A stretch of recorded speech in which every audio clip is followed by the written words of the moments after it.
की शुरुआत में हमें एक बूढ़े आदमी को दिखाया जाता है जिसका नाम इलियास है, जो कि अब्खाज़ी या देश का रहने वाला है। इस देश की आबादी बहुत ही कम है, इसीलिए यहाँ पे रहने वाले लोगों को छोटी छोटी चीज़ों के लिए बहुत मेहनत करनी पड़ती है। यहाँ पर एक रिवर होती है जिसका नाम अनगोरे रिवर है। बसंत ऋतु में रिवर का पानी बहुत कम हो जाता है और छोटे छोटे इसलैंड बन जाते हैं जिनका कोई भी ऑनर नहीं होता। उसीलिए इलियास अकुलंद पर जाता है, जो कि बहुत ही छोटा होता है। वो वहाँ की मिट्टी चेक करता है जो कि बहुत ही उपजाऊ है और अब वहाँ पर खेती करना चाहता है कि इसकी सर्दियाँ आराम से बीत जाए। दरअसल रूस उनके देश पर कब्जा करना चाहता है, लेकिन जॉर्जिया जो कि उनका नेबोर कंट्री है और रूस से जंग कर रहा है ताकि वो इस देश पर कब्जा ना कर पाए। उसीलिए यहाँ के लोगों के पास ज़मीनें नहीं हैं। जितनी भी ज़मीनें हैं वो जंग की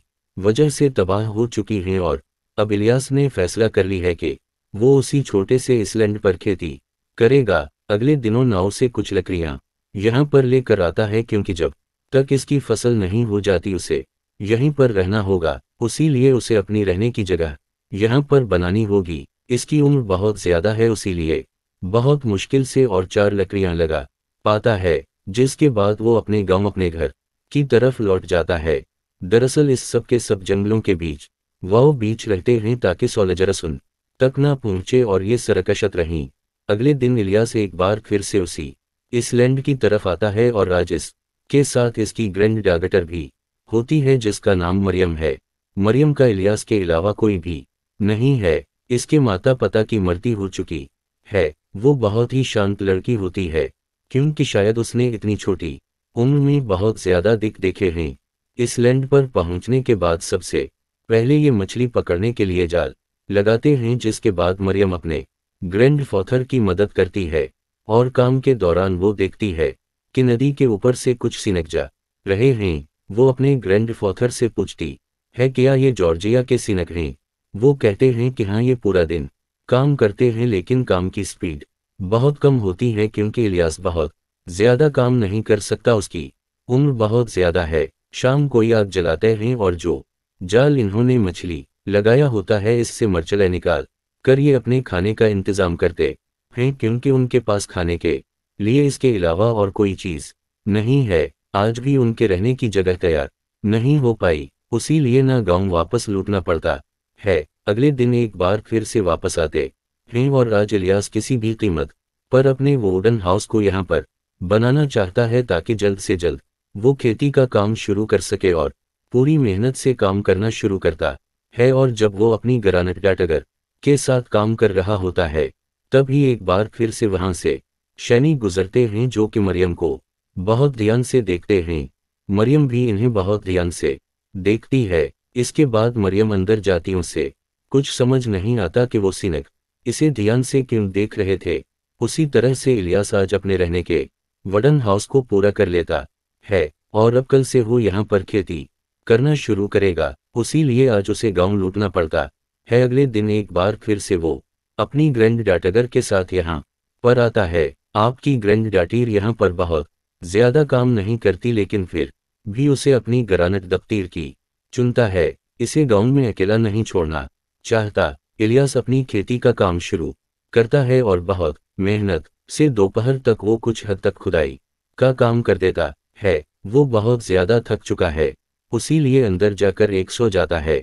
तभी उसे गोलियां चलने की आवाज़ आती है। जब वो बाहर आता है तो देखता है कि नदी के दूसरी तरफ कुछ लोग चला रहे हैं, वहीं से गोलियां चलने की आवाज़ आ रही होती है। दरअसल इस जगह पर अब रूस का कब्जा है, लेकिन वहां पर उसे कोई नहीं देखता। वो पूरा दिन काम करने के बाद एक बार फिर से अपने गांव लौट जाता है और अगली सुबह एक बार फिर से अपनी ग्रैंड डॉटर मरियम के साथ आता है और आज ये बीज बोना शुरू करते हैं। और जब ये बीज बो रहे होते हैं तब ये आसमान में बिजली कड़कती है, जिसका मतलब ये है कि बारिश होने वाली है। और अगर बारिश हुई तो नदी का पानी ऊपर आ जाएगा और ये पूरी की पूरी ज़मीन पानी के अंदर समा जाएगी। लेकिन इलियास को विश्वास है कि ऐसा कुछ नहीं होगा। वो अपनी ग्रैंड डॉटर मरियम के साथ अंदर आ जाता है और बारिश के रुकने का इंतज़ार करता है, लेकिन बारिश बहुत तेज़ हो रही होती है।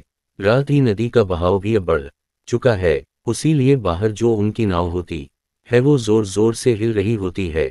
इलियास को लगता है कि कहीं उसकी नाव बह ना जाए और अगर ऐसा हो गया तो ये दोनों की दोनों यहाँ पर फंस जाएंगे। उसीलिए तेज बारिश में इलियास बाहर जाता है और अपनी गरानत दाहवातर मरियम के साथ किसी तरह से नाव को ऊपर लाता है। ये दोनों बहुत बुरी तरह से भीग जाते हैं, उसीलिए लिहाजा चलाता है। कुछ देर के बाद बारिश बंद हो जाती है, लेकिन इलियास देखता है कि बहाव तेज होने की वजह से पानी अब ऊपर की तरफ आ रहा है और इस पानी को उन दोनों को किसी भी कीमत पर रोकना होगा। उसीलिए दोनों के दोनों जंगल जाते हैं, वहां से लकड़ियां काट कर लाते हैं और इन लकड़ियों से एक छोटा सा बांध बनाते हैं ताकि पानी अंदर ना पाए। उसी तरह से कुछ दिन भी जाते हैं और अब जो बीज इन्होंने बोए थे वो छोटे छोटे पौधों में बदल चुके हैं, जो देखकर इलियास बहुत खुश होता है, क्योंकि यही फसल उनकी आखिरी उम्मीद है। उस वक्त जंग की वजह से चारों तरफ भूख मरी है, उनके पास खाने के लिए कुछ नहीं है। यहाँ पर मछलियों के सहारे जिंदा हैं। अब यहाँ इलाज अपनी फसल को ठीक करता है, रात को अंदर सोने के लिए चला जाता है और तभी रात को उसे कुछ आवाजें आती हैं पर उभार नहीं जाता, क्योंकि यहाँ पर इस तरह की आवाजें आम हैं जो नदी की दूसरी तरफ से आती है जहाँ पर रससियन सोलजरस का कब्जा है। लेकिन आज एक सोलजरस एक सिनेकिस के इसलैंड पर एक हिरन का पीछा करते हुए आता है। वो हिरन को मारकर अपनी इस जगह से ले जाता है। सुबह जब इलियास उठता है तो देखता है कि एक तरफ की फसल किसी ने खराब कर दी है। वो समझ जाता है कि ये किसी जानवर का काम है और अब वो तय करता है कि रात को पहरा देगा। एक बार फिर से नदी से कुछ सीनी गुजर दें तो एक बार फिर से इसकी ग्रैंड डॉगटर मरियम को ध्यान से घूर घूर कर देख रहे होते हैं। मरियम की उम्र बहुत ज्यादा नहीं है, ये सब इसके लिए नया है। इसे कुछ नहीं पता कि उनके दिल में क्या है, लेकिन इलियास को समझ में आ जाता है।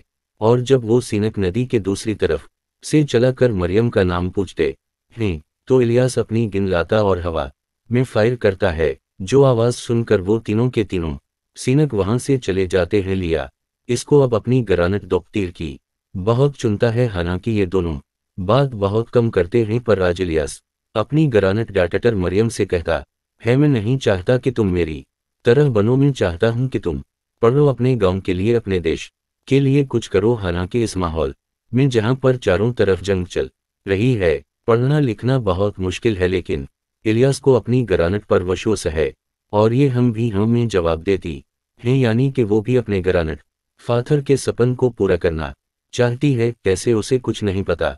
हर रात की तरह इलियास आज भी अपने खेत पर पहरा देता है और अगली सुबह जब मरियम लकड़ियां इकट्ठा करने के लिए जाती है तो उसे फसलों के बीच में कोई दिखता है और जोर से लिहाज को बुलाती है। और जब इलियास वहां पर आता है तो देखता है वहां पर एक रोशन सोल्जर है जो कि जख्मी हैं। ये बात अगर किसी को पता चल गई तो इस सोल्जर के साथ उन दोनों को भी मार दिया जाएगा।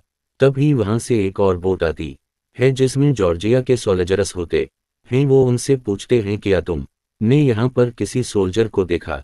इलियास मना कर देता है, जिसके बाद वो जख्मी सोल्जर को, जो कि रससियन सोल्जर है, उसे अंदर लेकर आता है और अपनी गरानत दफ्तीर से कहता है कि तुम बाहर पहरा दो। जिसके बाद वो इस रससियन सोल्जर के जख्मों को साफ करता है। पाल इसे अब भी होश नहीं आता। अब वो मरियम को गांव भेजता और कहता है कि तुम कुछ खाने पीने का सामान लेकर आओ। जल्दी मरियम सारा सामान ले आती है, जिसके बाद वो मरियम को अपने गांव वापस भेज देता है और वो इस सोल्जर के लिए सूप बनाता है। इसके बाद वो हर रोज इस सोल्जर का ध्यान रखता है। कुछ दिनों के बाद उसे होश आ जाता है और जब 16 बार आता है तो वो देखता है कि इलियास अपनी नाव के पास कुछ काम कर रहा है। इलियास इस सोल्जर को देखकर जल्दी से इसके पास आता और कहते हैं कि तुम अंदर जाओ, अगर तुम जॉर्जिया के सोल्जरस ने देख लिया तो तुम्हारे साथ मुझे भी मार देंगे। और अब इलियास इसके लिए पानी गर्म करता है, जिसके बाद यहाँ पर इलियास की ग्रैंड वागटर भी सामान लेकर आ जाती है और पहली बार वो सोल्जर को देखती हैं। वो सोल्जर पे इस ध्यान से देखता है जिससे मरियम के होंठों पर मुस्कुराहट आ जाती है और आज हम पहली बार मरियम को मुस्कुराते हुए देखते हैं। दरअसल वो सोल्जर की तरफ अट्रैक्ट हो रही है, लेकिन सबसे बड़ी प्रॉब्लम ये होती है कि ये दोनों दूसरे की भाषा नहीं समझते। और अब जब सोल्जर एक दिन लकड़ियां जला रहा होता है, तभी मरियम इसके ऊपर पानी फेंक देती है और खेत की तरफ भाग जाती है। आसियन सोल्जर भी इसका पीछा करता है। ये दोनों के दोनों नदी में जाकर एक दूसरे के साथ बहुत खेलते हैं। मरियम बहुत खुश होती है, लेकिन तभी इसके ग्रैंडफादर उसे देख लेते हैं, जिससे इन्हें बहुत गुस्सा आता है। वो मरियम को बहुत डांटते हैं और इस जगह से भेज देते हैं। अगली सुबह जब रॉसर बैठा होता है, तभी उसे एक बोर्ड की आवाज़ सुनाई देती है और समझ जाता है कि जॉर्जियन सोल्जर्स उसी तरफ आ रहे हैं। उसी लिए भागकर पानी में कूदकर छप जाता है और जॉर्जियन सोल्जर्स लफ्ज़ के पास आते हैं, जिससे इलियास घबरा जाता है और इसकी घबराहट को ये भाप जाते हैं और पूछते हैं कि तुम हमें देखकर घबरा क्यों गए। कहते हैं कि मुझे लगा कि रससियन सोल्जर्स हैं, जिसके बाद कमांडर कहता है कि हमें प्यास लगे, हमें पानी दो। और जब इलियास अंदर पानी लेने के लिए जाता है तो सोल्जर्स भी इसके पीछे पीछे इसके वुडन हाउस के पास आ जाते हैं और चारों तरफ देखने लगते हैं। दरअसल अब इन्हें इलियास के ऊपर शक है। इलियास कमांडर से पूछता है कि आप क्या ढूंढ रहे हैं। वो बताते हैं कि हमारे यहाँ से एक रोशन सोल्जर भाग गया है, इसकी हमें तलाश है। जैसे ही वो हमें मिलेगा हम उसे मार देंगे। इसके बाद वो इस जगह से चले जाते हैं और अब वो रससियन सोल्जर बाहर आता है और ठंड से कांप रहा होता है, जिसके बाद इलियास उसके लिए आग जलाता है। रसन सलजस बहुत ज्यादा डरा हुआ होता है। उसे पता है कि अगर जॉर्जिया की सोल्जर्स ने उसे देख लिया तो देखते ही गोली मार देंगे। आबलिया जब अगली सुबह अपने वतन हाउस की तरफ आता है तो वो देखता है कि दरवाज़ा खिला हुआ है और अंदर रससियन सोल्जर नहीं है।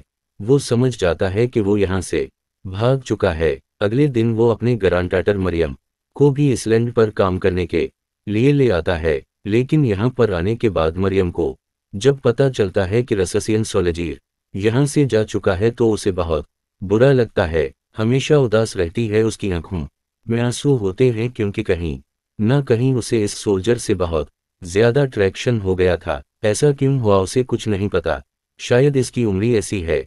अब यहाँ पर एक और सोल्जर्स की बोर्ड आती है, जिसमें रूस होते हैं जो अपने साथी के बारे में पूछते हैं, पर लिया साफ साफ मना कर देता है और कहता है कि मुझे कुछ नहीं पता। वो सब यहाँ से चले जाते हैं और अब जल्द ही फसल पूरी तरह से तैयार हो जाती है, जो कि बहुत अच्छी फसल होती है। इलियास तय करता है कि आज से वो फसल काटना शुरू करेगा और जब वो फसल काटना शुरू करता है तो देखता है कि नदी का पानी का जो बहाव है वो बहुत तेज है, जिससे इस लैंड की मिट्टी कट रही होती है। साथ ही कुछ ही देर बाद बारिश होना शुरू हो जाती है, जिससे उस लैंड धीरे धीरे डूबना शुरू हो जाता है। इलियास देखकर बहुत ज्यादा परेशान हो जाता है, क्योंकि इसकी पूरी मेहनत अब पानी में डूबने वाली है और इसकी ग्रांडडॉटर मरियम भी इसकी मदद करने के लिए आती है। ये जल्दी जल्दी फसल को काटकर अपनी नाव के ऊपर रखते हैं और जब वो भर जाती है तो मरियम को नाव के ऊपर बिठाकर इलियास भेज देता है और खुद वो अपने वुडन हाउस के पास आकर वुडन हाउस को पकड़ लेता है, क्योंकि वो नहीं चाहता कि ये घर डूब जाए। इसे यकीन नहीं हो रहा होता कि इसकी पूरी मेहनत और पानी में डूबने वाली है। पानी का बहाव बहुत तेज होने की वजह से धीरे धीरे इसका वुडन हाउस और इसकी पूरी फसल पानी के अंदर समा जाती है और इस फसल के साथ और वुडन हाउस के साथ इलियास भी उसी में समा जाता है। इलियास ने यहाँ पर बहुत ज्यादा मेहनत की थी, इसकी फसलों भी गई थी, लेकिन शायद इसके नसीब में यही था। तो ये थी कहानी कैसे बोल रहे आदमी और इसकी ग्रांडडॉटर की, जिन दोनों ने पूरी मेहनत से फसल को गाया, लेकिन जब उसे काटने का वक्त आया तो कुदरत ने उनसे सब को छीन लिया। आपको ये कहानी कैसी लगी कमेंट बॉक्स में ज़रूर लिखें। उम्मीद करते हैं कि ये कहानी आपको पसंद आई होगी।